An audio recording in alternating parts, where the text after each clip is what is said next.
sí, es una historia de estas, como en las películas, de esconderse, de tomar decisiones que no sabes cómo tomar y tomas una o tomas otra, y el que tomó la otra se murió y el que tomó la una sobrevivió. Y bueno, mi abuela toda la vida tuvo muchos episodios de depresión, ¿no? Como que le costó mucho vivir con eso. Entonces todo eso se transmitió a mi mamá, a mis hermanos. Yo creo que ha tomado varias generaciones que no se transmita, ¿no? A mis hijos yo creo un poco menos, pero era algo que estaba muy presente. Es muy difícil, ¿sabes? Pasarte, no sé, 18 o 20 días al mes fuera, porque tú llegas acá y tu familia ha vivido la vida sin ti.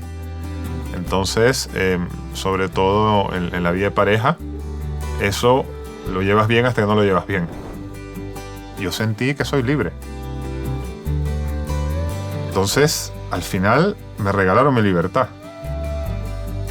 Y entonces yo digo, pues yo no puedo ahora volver. O sea, tengo que aprovechar esto. Ahora va a empezar el second half. Hoy converso con Joseph Hellman, alguien muy especial para mí porque fue quien me introdujo al mundo del podcast. Joseph tuvo una carrera brillante. MBA en Columbia, McKinsey, Prophet, Minsight y hoy en SAMI. Pero lo más interesante es cómo encontró su verdadera vocación, el periodismo.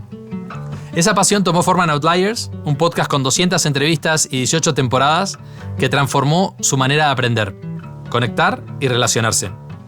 Hoy vive su segunda mitad con equilibrio y serenidad, disfrutando de la libertad que le da a dedicarse a lo que realmente quiere. Bienvenidos, esta es la historia de Joseph. Second Half.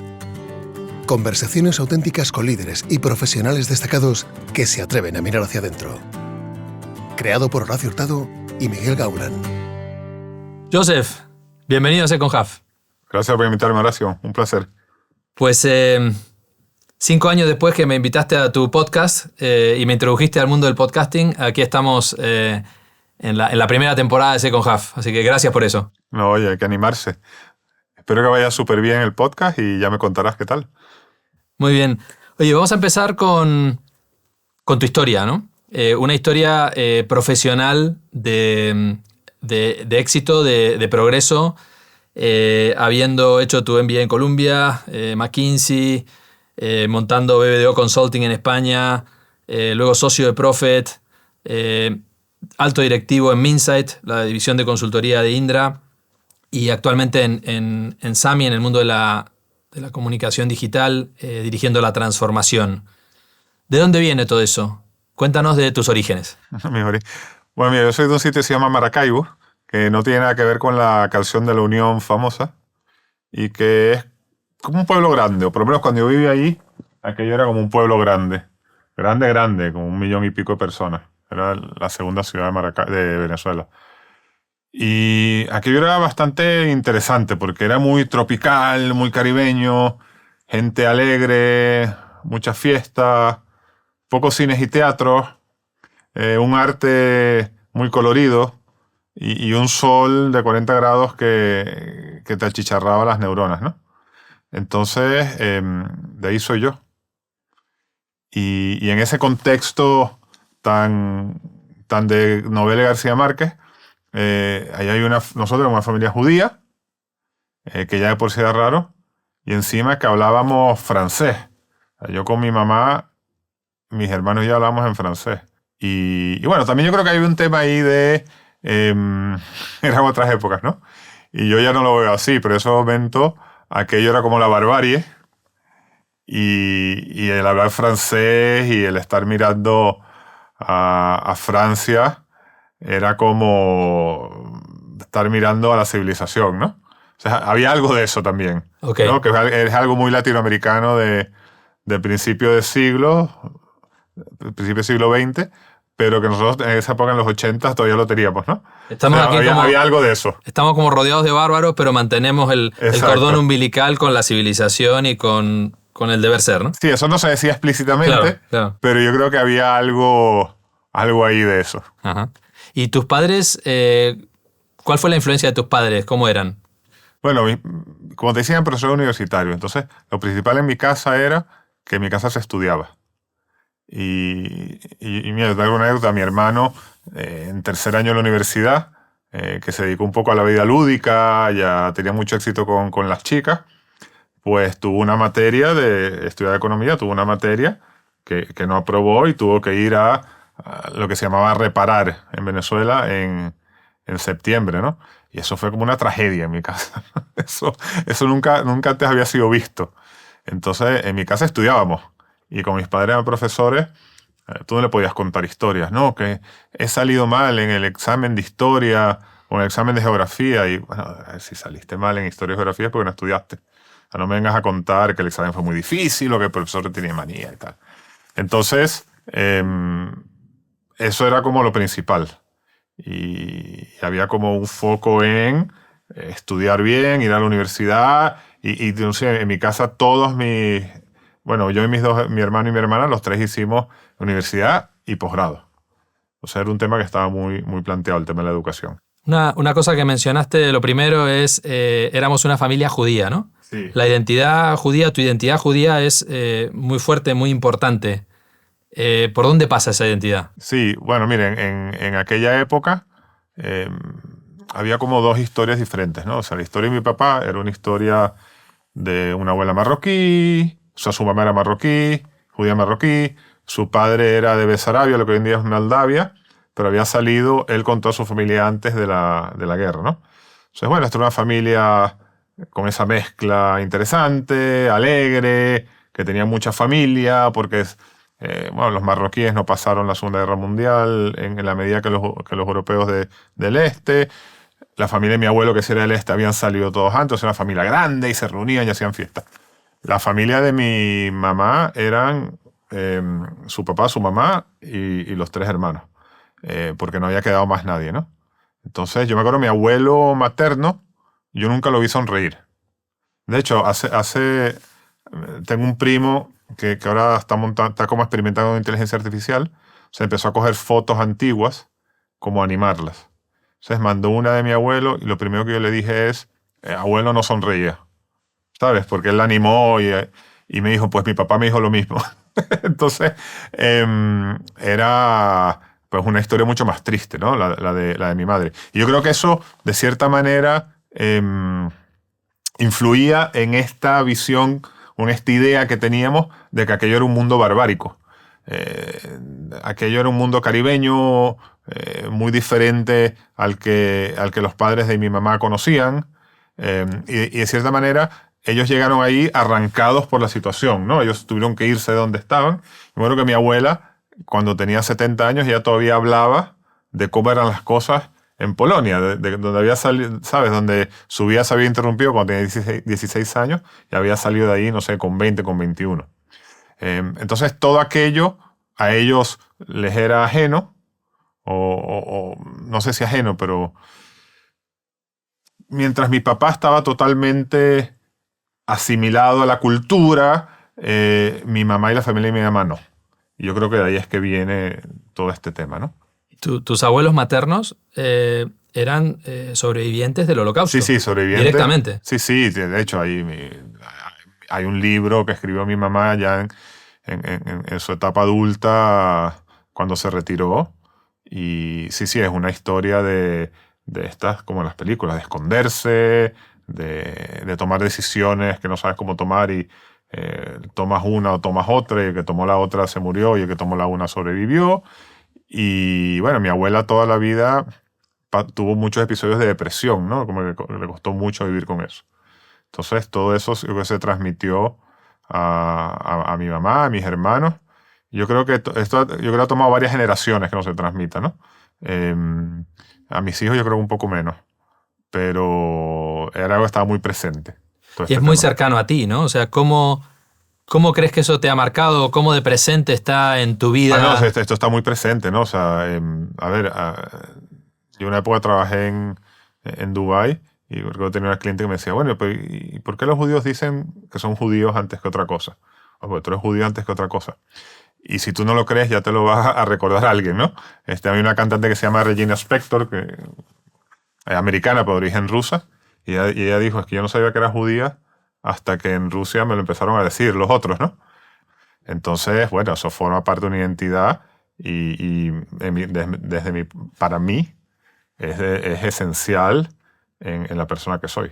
Otro tema que mencionaste al pasar tiene que ver con el arraigo o el desarraigo, ¿no? Sí.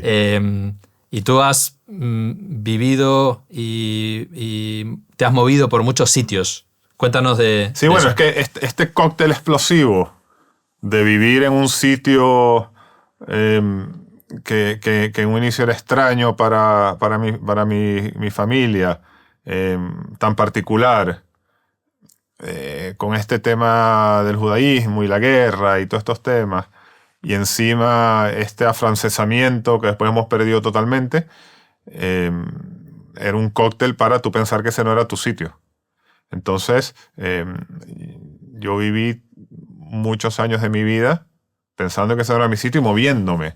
Lo primero que hice al terminar el cole fue irme a Caracas a estudiar, porque Caracas era la capital y entonces allá había mejor universidades, etcétera, etcétera. Y después de 8 años en Caracas fue irme a Estados Unidos y después irme a España. Y cuando llegué a España me pasé toda la vida viajando por todo el mundo, ¿no? Entonces, no tiene mucho que ver con Maracaibo, sino que tiene que ver con, no sé si es una incapacidad de arraigarse o una búsqueda de algo que después de muchos años te das cuenta que no es nada y que no tienes que buscarlo, pero de nuevo, inconscientemente había algo de eso, ¿sabes? O sea, yo me pasé 11 años que vivía en Madrid, pero no vivía en Madrid. ¿Sabes? Que estaba por todos lados del mundo viajando. O sea, ¿eso de dónde viene? Eso viene de esa misma idea de ir buscando algo que en teoría es el mundo, o es el éxito, o es la civilización, o es la intelectualidad, que realmente no existe, ¿no? Una búsqueda constante, que luego vamos a ir a ello, porque luego tú sí que descubriste el valor del arraigo y decidiste arraigarte. Sí, bueno, yo decidí arraigarme en Madrid. Eso, ¿qué valor tenía el arraigo? ¿Cuál es el valor del arraigo para ti? Bueno, yo creo que hay dos temas, ¿no? O sea, hay un tema más práctico que es muy difícil, ¿sabes? Pasarte, no sé, 18 o 20 días al mes fuera, porque tú llegas acá y tu familia ha vivido la vida sin ti. Entonces, sobre todo en la vida de pareja, eso lo llevas bien hasta que no lo llevas bien. Y hay que trabajarlo. Entonces, eso es lo que es importante, estar más presente en casa. Con los niños no era tanto problema porque había una sobrecompensación en los fines de semana o cuando yo estaba aquí, pero en la vida de pareja es complicado, hacer amistades era complicado, hacer planes era complicado. O sea, mi mujer no sabía si podía contar conmigo. Claro. Y en mi casa nadie tampoco sabía si podía contar conmigo. Entonces, eso es una parte. Y después yo creo que hay una parte importante, ¿no? Que ahora, que tiene muchos años sin estar de moda, pero que ahora está un poco volviendo, ¿no? Que es el tema que yo le digo a mis hijos, pues tú tienes que querer a tu país, ¿no? O sea, sí, porque yo creo que eso te hace mejor ciudadano y te hace mejor persona, ¿no? Entonces, hay como una teoría que hasta hace poco era dominante de que, bueno, hablemos de España, que si tú amas a España o a ti te gusta tu país o vas con la bandera de tu país, eres un facha y un no sé qué. Y no, todo lo contrario. O sea, tú tienes que querer a tu país, pero querer a tu país es, de verdad, querer a tu país. Es contribuir, es pagar tus impuestos, es ayudar, es trabajar, es esforzarte, ¿no? Que tiene un impacto individual y también en la sociedad en general, ¿no? Y eso es muy bueno. Y eso, si tú lo canalizas a través de un nacionalismo bien entendido, yo creo que es positivo, ¿no? Entonces yo a mis hijos les digo, pues quieran a su país, porque este es el país donde ustedes han nacido. Entonces, ustedes son españoles y olvídense de lo que les digan otras personas y estén orgullosos y también compórtense en la medida de que el país esté orgulloso de ustedes, ¿no? Sí, yo coincido bastante personalmente, porque yo también, después de haber vivido fuera de mi país y en distintos sitios, me di cuenta del valor del arraigo y como tú decidí arraigarme en Madrid. No creo que sea casualidad, Madrid es un lugar muy bueno, sobre todo para los latinoamericanos. Y creo que además de todo lo que dijiste, hay un valor de ser de un sitio, ¿no? O sea, creo que hay un valor de no vivir... es muy distinto de vivir con la maleta, como tú decías, ¿no? Con la maleta sin deshacer, que deshaciendo la maleta, ¿no? Esa idea de estabilidad y no transitoriedad, yo creo que es bueno para la persona, Sí. para la familia. Sí, hay momentos en la vida, ¿no? O sea, a mí me encantaba mi vida con la maleta. Claro. O sea, ten en cuenta que yo llegaba a los aeropuertos y tenía ahí la alfombra roja. O sea, yo viajaba tanto que yo llegaba a Barajas y dejaba el coche en un servicio de parking que estaba incluido y en 15 minutos estaba sentado en el lounge, ¿sabes? Y aparte yo salía de mi casa 1 hora antes del avión. Y después llegabas a, no sé, o sea, yo iba a sitios, yo tenía clientes potentes y iba a sitios divertidos. Entonces yo iba a Hong Kong, o iba a Kuala Lumpur, o iba a Nairobi, o iba a Tokio, o iba a Seúl, o iba a Seattle, allá donde está Amazon, en Estados Unidos. Iba a puros sitios, a lo más aburrido que iba era Dinamarca. Entonces vas ahí, tienes clientes grandes, vas a hoteles buenos, acumulas puntos, después viajas a toda la familia gratis. Yo me daba cuenta que de pronto en 15 días yo no me había pagado ni una comida. ¿Sabes? Pues pues te invitan, o no sé qué, o paga la empresa, o tiene una reunión de trabajo. Entonces eso también engancha, ¿no? Y, Sí, hay un glamour de todo eso que, Sí. sobre todo en una época de la vida, Sí. es muy como deslumbrante, ¿no? De Sí. esa parte del éxito. Sí, Y por lo que te conozco, en tu caso se sumaba que también te gusta viajar y descubrir sitios, ¿no? sí. Entonces te daba las dos cosas, ¿no? Sí, aparte tuve suerte porque me tocó ir a sitios como todos estos que mencioné, divertidos, ¿no?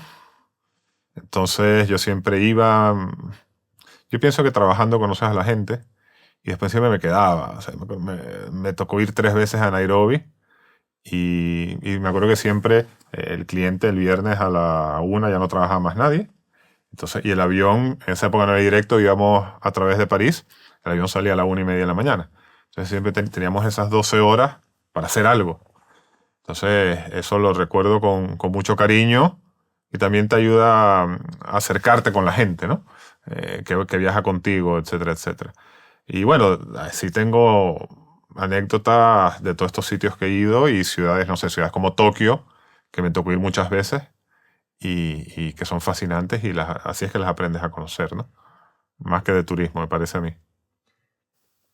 Tu época en Prophet, ¿no? Prophet fue un poco como tu niña bonita, ¿no? Sí. Fue una época muy floreciente, donde afloraron muchas dimensiones buenas de ti, ¿no? ¿Qué hubo en esa época de Prophet? Sí, o sea, ¿por qué a mí me gustaba Prophet? Era porque yo venía de haber trabajado en McKinsey un par de años y después de haber trabajado en un grupo de publicidad, básicamente español. Y cuando yo llegué a Prophet, me sentí que llegué a un sitio que se parecía un poco a McKinsey en cuanto al nivel de exigencia, la intelectualidad, pero llegué a un momento más senior, o sea, que llegué un poco no solo a participar, sino a liderar los próximos años de la firma. Y después estaba mezclado con un tema de marketing, ¿no? Entonces, a mí ese mundo eminentemente anglosajón me gustó, porque había este tema de la mística de trabajo, había este tema de hacer las cosas bien, de autoexigencia, de trabajar duro. Y después tenía un tema especial que era el foco en la intelectualidad y en el contenido, ¿no? Entonces mira, yo tengo una anécdota aquí muy curiosa que uno de mis principales clientes aquí en Europa y que durante muchos años era el cliente más grande en Europa de la firma, era una tabacalera. Está basada en Suiza. Y una vez un socio senior de Chicago escribió un artículo porque en ese momento un retail de Estados Unidos había decidido no vender más cigarros. O sea, él escribió un artículo diciendo por qué eso era una buena idea para su imagen, para su marca, etcétera, etcétera. Y yo cojo el teléfono a los 5 minutos y le digo, pero a ver, ¿tú cómo publicas esto? Tú no sabes que este cliente me dice, a ver, yo sé, esa es mi opinión. Entonces, ¿tú tienes otra opinión? Pues escribe tú. Ya te pongo yo, esto era en Forbes, ya te pongo yo con los de Forbes para que tú expliques la opinión contraria. Pues es mi opinión. Y yo, eso es una firma donde Cada uno expresaba su opinión y estábamos todos en la prensa y hacíamos papers y trabajábamos con clientes grandes en cosas importantes y había un foco muy importante en el desarrollo de la disciplina en la cual trabajamos, que era muy del lado del marketing estratégico, la marca, customer experience, insights y todo este tipo de temas, ¿no? Entonces yo ahí encajé perfecto, porque ahí era un sitio que yo sentía que no tenía que explicarle a nadie porque si yo te mando una oportunidad de negocio, tú tienes que atenderla en las próximas 2 horas, ¿sabes? Y no entre 3 días. Entonces yo me sentía como pez en el agua porque conectaba muy bien, tanto intelectual como en forma de trabajar con la gente que estaba ahí y con mis pares, que éramos los líderes de la firma, ¿no? Y después de Prophet, das un paso a Minsight, ¿no? Una Sí. empresa completamente distinta, Sí. eminentemente española. Cuéntanos cómo fue ese paso.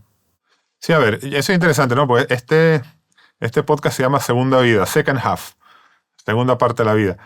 Yo pensaba que iba a entrar en mi segunda parte de la vida. Entonces, yo en un momento dado digo, bueno, a ver, aquí yo me lo paso espectacular, me encanta. De hecho, todavía soy accionista, o sea, yo decía que esa era mi compañía. Soy accionista minoritario, pero esa era mi compañía y había uno que tenía 10 veces más que yo y a él yo le decía que esa compañía era tanto mía como de él, ¿no? Pero lo que hablábamos antes, eso siempre tiene otra cara a la moneda. Y la moneda es estar todo el día montado en un avión, no estar en casa y las relaciones empiezan a deteriorarse, ¿no? O ves que se pueden deteriorar, sobre todo. Y como te decía antes, especialmente la de pareja y la de la amistad, ¿no? Y después ese sentimiento de no estar arraigado, ¿no? Entonces yo decido que voy a buscar algo en España, ¿no? Entonces fue curioso porque yo lo que hice es que yo me puse a hablar con todo el mundo que conocía. Y lo que yo le fui a plantear a todo el mundo fue, oye, mira, hay este modelo de consultoría que va súper bien y va creciendo y mezcla la creatividad con el rigor analítico, etcétera, etcétera. ¿Por qué no montamos algo así? Entonces hablé con, no sé, con BCG, no sé, con KPMG, con B, o sea, con todas. Y esto le interesó a nadie. Entonces, porque era difícil encajarlo, ¿no? En los modelos más tradicionales, sobre todo de consultoría tipo Big Four. Y bueno, yo me olvidé del tema. Como a los 6 meses había hablado con una persona de Minsight, que había sido mi jefe en McKinsey. Y como a los 6 meses me llamó, pero por otra cosa. O sea, esto que yo le conté, le entró por un oído y le salió por el otro. Y bueno, y para allá me fui. Y me fui básicamente con la idea de, pues ahora voy a vivir en España. Yo pensaba que iba a empezar la segunda mitad de mi vida, en la cual iba a pasar de estar en un entorno hipercompetitivo a estar tranquilo. Y tranquilo sí estaba. Pero después te das cuenta que realmente el concepto que yo tenía, yo quería estar más en mi casa. Eso estaba bien. Pero yo no estaba listo para renunciar a la calidad del trabajo, la intelectualidad del trabajo, el contenido, los compañeros de alto nivel, etcétera, etcétera. Entonces, en Minsight, que me trataron muy bien, yo era un mega jefe, iba para el comedor ejecutivo y me pagaron una Range Rover que yo en mi vida me hubiese comprado y tenía un objetivo de negocio y fui sacando un negocio y fuimos haciendo cosas. Voy a hacer un inciso y luego Sí. retomamos aquí porque no quiero dejar una punta que planteaste, que es, dijiste el titular, ¿no? Que es, tú volviste para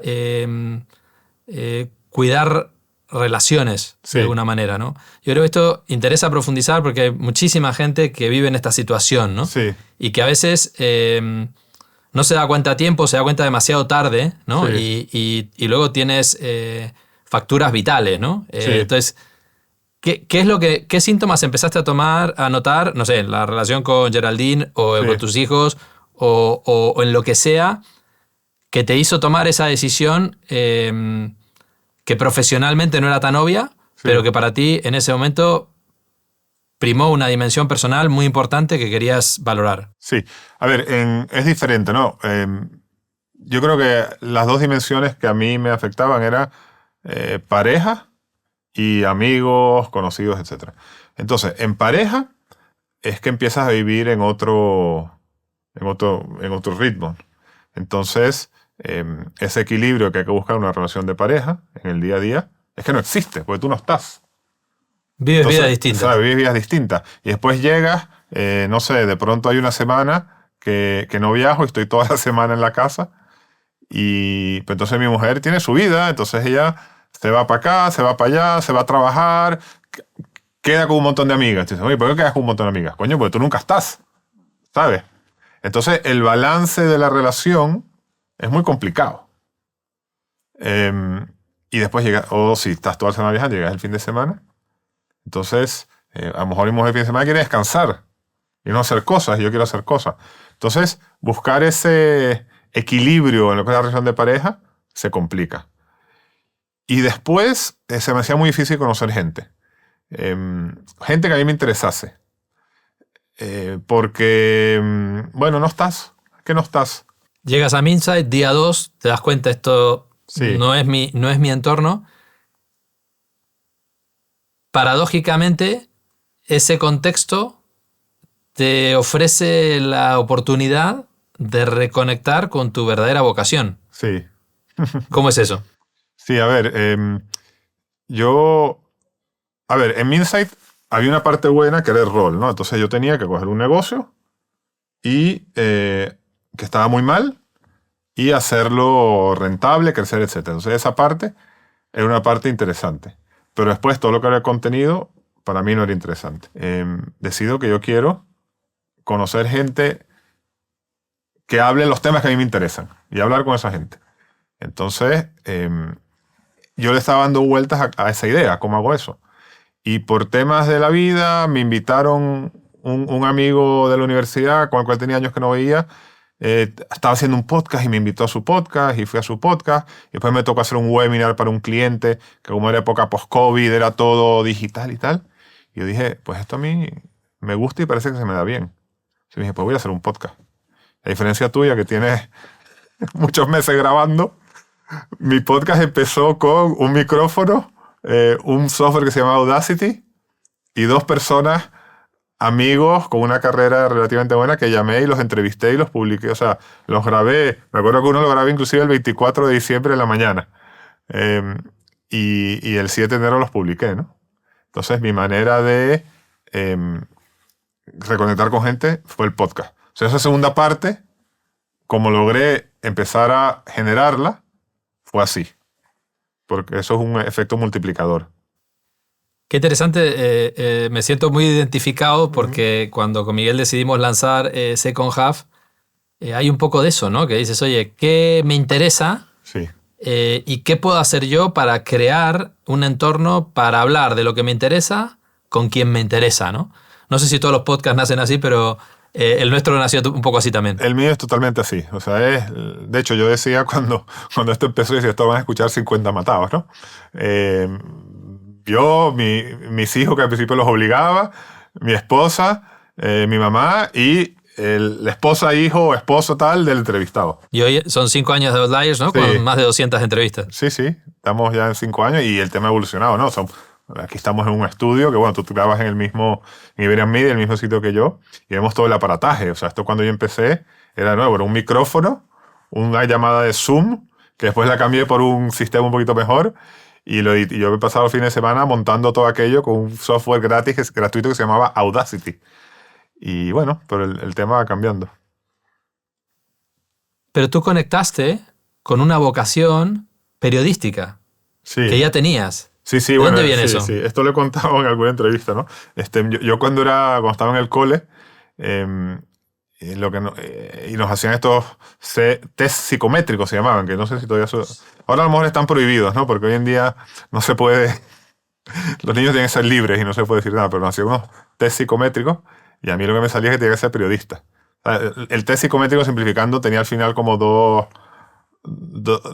vertientes, ¿no? Una era lo que eras bueno y lo que te gustaba. Y a mí me salía ahí por las nubes que era bueno y me gustaba todo este tema del periodismo, la comunicación y tal. Pero bueno, mis padres, sobre todo mi madre, me montaron una especie de cena un día con una gente del mundo de la comunicación, pues principalmente para que me convencieran de que no estudiara periodismo, ¿no? Siempre digo que yo creo que mi madre me imaginaba ahí en la redacción de un periódico fumando en carretera y dándole ahí a la máquina Olivetti, ¿no? Y no quería eso para mí. Yo me acuerdo que esta pareja, la esposa, me dijo una frase que me dijo cuando tenía 15 años, todavía me acuerdo, me dijo, eso no sirve para nada. Tú estudia una carrera de verdad, aprende algo y cuando sepas algo ya escribirás, ¿no? Entonces, de cierta manera, esa profecía es la que se ha cumplido, ¿no? O sea, yo en el podcast de lo que hablo es de negocio. O sea, yo no puedo hablar ni de política, ni de historia, ni de geografía, ni de cine. Yo hablo de lo que ha sido mi vida, ¿no? Que es el mundo de los negocios. Bueno, de cierta manera es, no de cierta manera, es una vuelta a esa vocación que tenía de ser periodista. Tú en un momento se dan las circunstancias para poder salir de Minsight Sí. y digamos, tener una plataforma para poder permitirte dedicarte a lo que realmente te gusta, ¿no? Sí. ¿Cómo fue eso? Yo sentí que soy libre. Entonces, al final, me regalaron mi libertad. Y entonces yo digo, pues yo no puedo ahora volver. O sea, yo tengo que aprovechar esto. Ahora va a empezar el second half. Y yo lo veo claro. Yo no sabía que se llamaba el second half, pero cuando hablamos contigo hace como en enero que hicimos un segmento de un podcast que hicimos en vivo, yo dije, bueno, esto es. Pues era eso, era que empezaba el second half. Entonces yo no voy a volver para atrás. Entonces yo pienso, ¿qué es lo que yo quiero hacer? Entonces yo quiero, primero, reconectarme con mi yo creativo y mi trabajo un poco más creativo. Entonces, si voy a hacer consultoría de crecimiento, de marketing, etc. Segundo, yo ahora solo quiero trabajar con gente que me caiga bien y que sea interesante y que sea potente y quiero trabajar en temas divertidos. Y después digo, ¿y lo que no quiero hacer? Yo no quiero trabajar en una Big Four ni en una gran corporación. No quiero trabajar más en temas de IT y no quiero más nunca en mi vida ver nada que se llame PMO. Que me parece que es un, ¿cómo se llama? Soul draining job. Entonces, pero eso lo pensé y lo escribí en LinkedIn. Entonces yo dije, después que ya pasó el tiempo, que me fui de misa y tal, no sé qué, pasado un mes, yo hago un post en LinkedIn que no sé, habrá tenido como 30.000, porque eso a todo el mundo le interesa, ese tipo de cosas. Y claro, ya no puedes echar para atrás. Porque ya tú lo has dicho públicamente. ¿Sabes? Esto es muy interesante. Lo declaras públicamente. Sí, sí. ¿Por qué hiciste eso? Yo sabía que si lo declaraba públicamente no me podía echar para atrás. Y segundo, eso no te digo el impacto que tuvo en cuanto a generación de negocio. O sea, porque de pronto empezó gente a decir, esta persona que antes estaba aquí y la conocía y no podía trabajar con ella, puedo trabajar con esta persona. Entonces también a mí LinkedIn en toda esa etapa que estuve de freelance me funcionó bastante bien. Y cada vez que yo hacía un post, yo como que documentaba cada mes, cada 2 meses, lo que era esta segunda vida y esta idea de dejar el mundo corporativo y hacer cosas por tu cuenta, me generaba negocio. Yo creo que el 70% de lo que hice en esos años vino o por relaciones del podcast o por reacciones a estos posts que hacía yo en LinkedIn. Hay 2 cosas que has dicho que me parecen muy interesantes, ¿no? Por un lado, tú necesitabas esa plataforma o ese empujón para acceder a tu libertad. Sí. ¿No? Entre comillas, podríamos decir la libertad no es gratis. Sí. ¿No? Y creo que eso te permitió acceder a tu libertad, que pasa fundamentalmente por un cierto colchón económico, entre otras cosas, ¿no? Sí, pero o sea, yo me llevo un pastón de Minsight, pero sin el pastón no me lo he gastado. Ahí está en fondos indexados y en no sé qué y tal. Y sin ese dinero, igual. Lo hubieras hecho igual. O sea, hubiese podido haberlo hecho igual. Entonces, realmente no lo hacía por miedo. No, Vale, no por el dinero, es por miedo. Ahí voy. Pero ahí, al final el miedo muchas veces es el dinero es un tema psicológico Es muchas una veces, excusa, ¿no? O sea, decís, una excusa. exacto, ¿no? Entonces, pero dices, oye, por un lado, y creo que es muy común esto que te pasó a ti, ¿no? O sea, por un lado, yo me siento identificado, ¿no? Por un lado, dices, oye, tener esa tranquilidad psicológica que te hace bajar el nivel de miedo de lanzarme al vacío a ejercer mi libertad, ¿no? Es un tema. Y luego también, la valentía de comprometerte a ello y hacerlo públicamente, que creo que es muy importante porque conozco muchos casos de mucha gente que está añorando eso y cuando le surgen las circunstancias se vuelve a agarrar rápidamente a la opción segura porque el miedo subsiste, ¿no? Sí. Sí, hay algo de eso. Ahora, tampoco es que yo soy un Superman y tal. También se me dieron bien las cosas. O sea, una anécdota que tengo, o sea, a mí me echan de Minsa y un viernes, tengo que ir a dejar el ordenador un martes, porque es que es así, ¿no? O sea, tú tienes aquí un negocio de 25 millones y 130 personas y te vas el martes, ¿no? Y yo recuerdo que el lunes llamo a una persona con tal que me voy de Minsight y la persona me dice, pues justo te quería llamar porque voy a ir para España. Esta persona es un cliente mío de fuera, que es un cliente que yo traía de Profit y que seguía sirviendo en Minsight. Y yo le digo, sí, llegó el martes. ¿Y qué vas a hacer para comer? Me dice, justo me dice ella, en la hora de la comida no tengo nada que hacer. Yo te recojo en el aeropuerto. Entonces yo dejé mi ordenador en Minsight, me despedí de los que estaban por ahí, me fui al aeropuerto, recogí a esta persona, fuimos a comer ahí en el Café Pino, en la Plaza de Moraleja, y ya tenía un proyecto, ¿sabes? Y después me llamó otro cliente también. Entonces ya yo me metí en eso. O sea, yo estuve 15 días sin trabajar nada más. Hasta que lo que me costó en pensar que esto se iba a llamar Outliers Partners y hacerme la cuenta de correo y darme de alta de autónomo. Y entonces también es verdad que eso me empujó un poco. Pero sí es verdad que yo otra de las cosas que dije en ese post que no iba a hacer era que no iba a coger reuniones con headhunters. Porque los headhunters ven un clavo, o sea, un martillo, todos son clavos. Entonces a mí me llamaron todos los headhunters para todas las Big Four de España.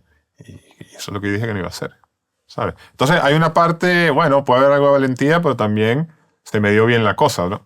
O sea, si yo me hubiese pasado 6 meses en el dique seco, a lo mejor esta valentía me hubiese llevado a coger uno de estos trabajos de Big Four, ¿no? Entonces, son realidades de cada persona. Se me dio bien, tuve suerte. Y hoy, bueno, estás, digamos, en esa transición a la segunda mitad, disfrutándolo, por lo que entiendo, y de alguna manera, con un poco de suerte, como siempre, pero habiendo contribuido a ello, has creado un ecosistema de cosas que te fluyen, ¿no? O sea, por un lado, a nivel de trabajo con Sami, con Outliers, con proyectos que te interesan, a nivel personal con tus hijos volando, con tu relación de pareja floreciendo, o sea, estás en una etapa donde, bueno, las cosas están balanceadas y funcionan, ¿no? Sí, a ver, yo no quiero enviar un mensaje equivocado. Yo trabajo 7 días a la semana ahora. Trabajo mucho más que cuando estaba en Minsight. Pero no lo siento porque trabajo en puras cosas que me gustan. Entonces, mi vida profesional se compone de lo primero, Sami. O sea, Sami es una empresa de social media participada por un fondo de private equity que es el mayor accionista. Y después, entre los founders y algunos directivos y gente que se iba comparando, pues tenemos el resto de la empresa, ¿no? Entonces, aquí estamos haciendo una apuesta de coger esta empresa y que crezca mucho y que eventualmente haya un éxito.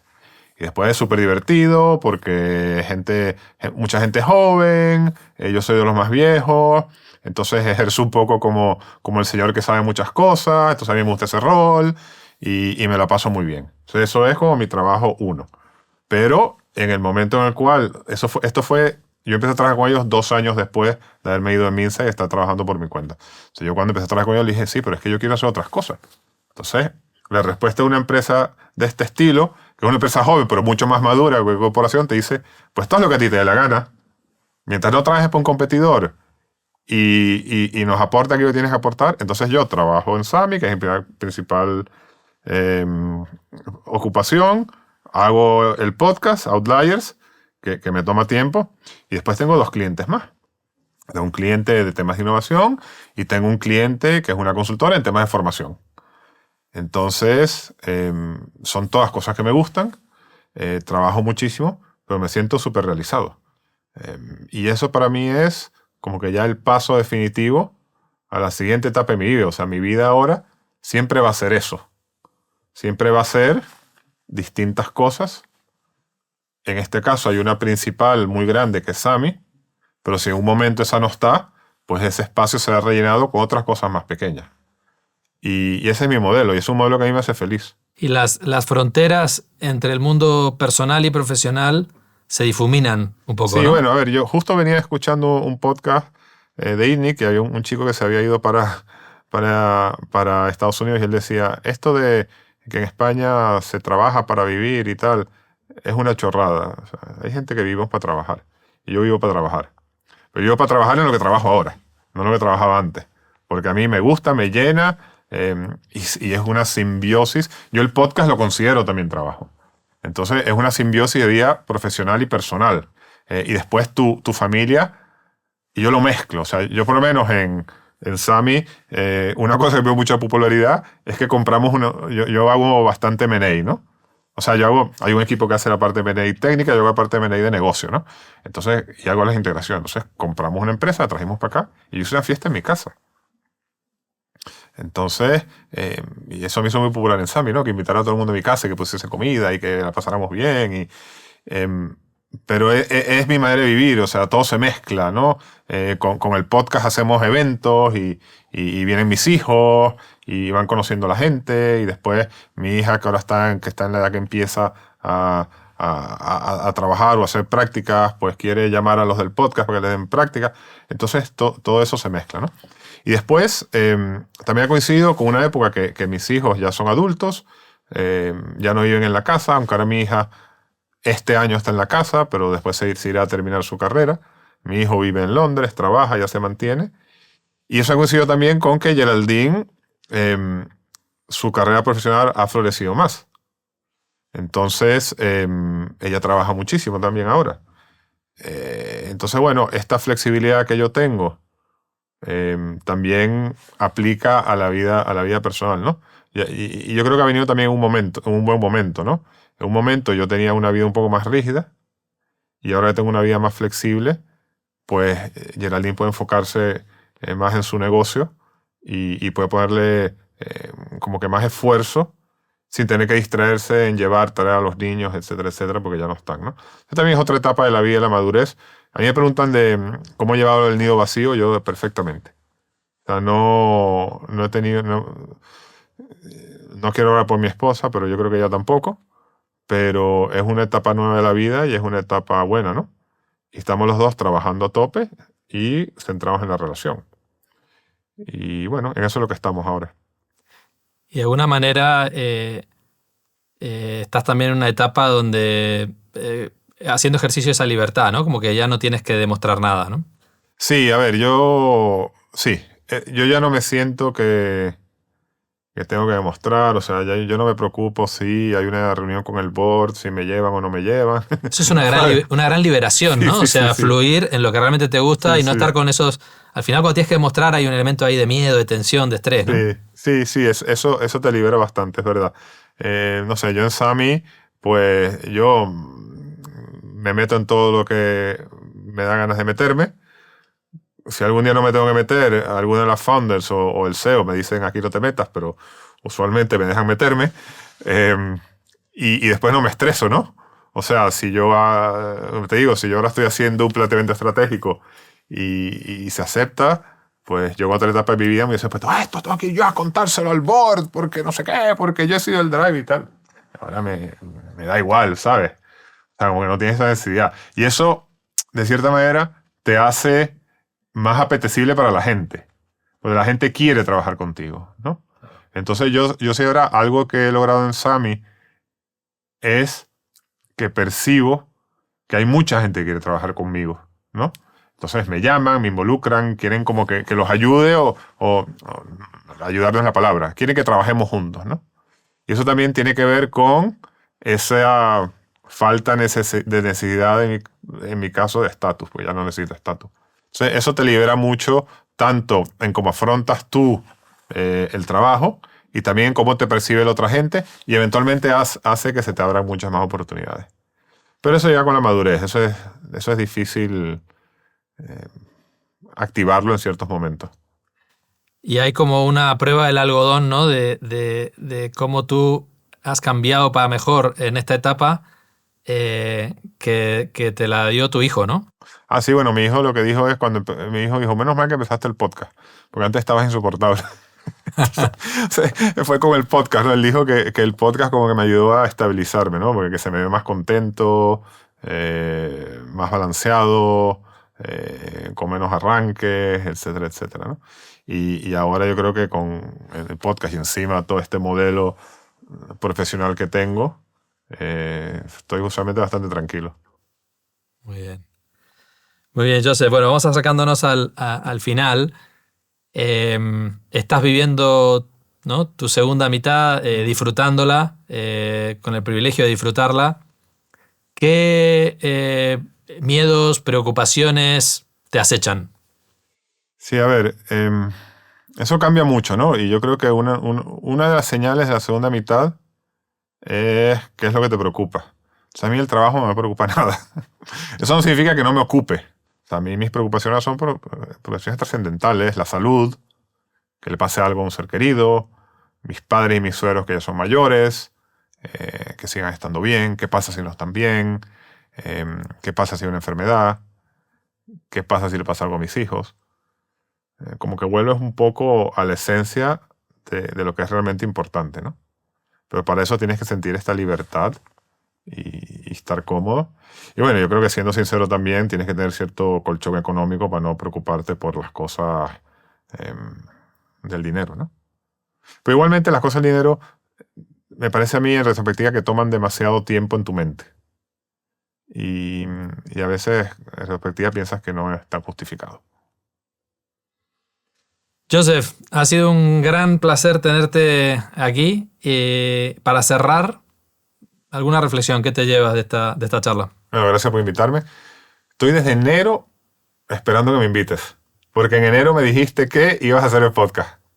Pero así que me ha encantado venir. Este es un tema que desde que me lo contaste, lo he estado pensando y de cierta manera he ido como encajando mis historias y mis reflexiones en esta idea del second half que me parece muy potente. Yo lo que me llevo de esta es lo mismo que me llevo en mi podcast. O sea, a mí me gusta hablar con gente interesante de temas interesantes. O sea, contigo ya nos hemos vuelto amigos. Tenemos una relación, nos conocemos hace mucho, pero yo creo que es un ejemplo de una relación que se estrechó con el podcast. Así es. Y que eso sucede mucho. O sea, el podcast hay muchísima gente que yo no conocía, con las cuales hemos establecido relación, y gente que ya conocía y que el podcast ha ayudado a estrechar esas relaciones, que ha sido tu caso, ¿no? Hasta llegar a una relación de amistad. Pero entonces yo esta charla me llevo el poder hablar con gente interesante de temas que me interesan, porque a mí me parece que este es un tema para gente que ya estamos pasando de los 45, que todavía estamos activos profesionalmente. Es un tema muy relevante y como yo estoy viviendo esto, pues me encanta hablar de esto. O sea, me motiva y me estimula a hablar de estos temas que son los que estoy viviendo. Señor. Muchas gracias. Un placer. Horacio.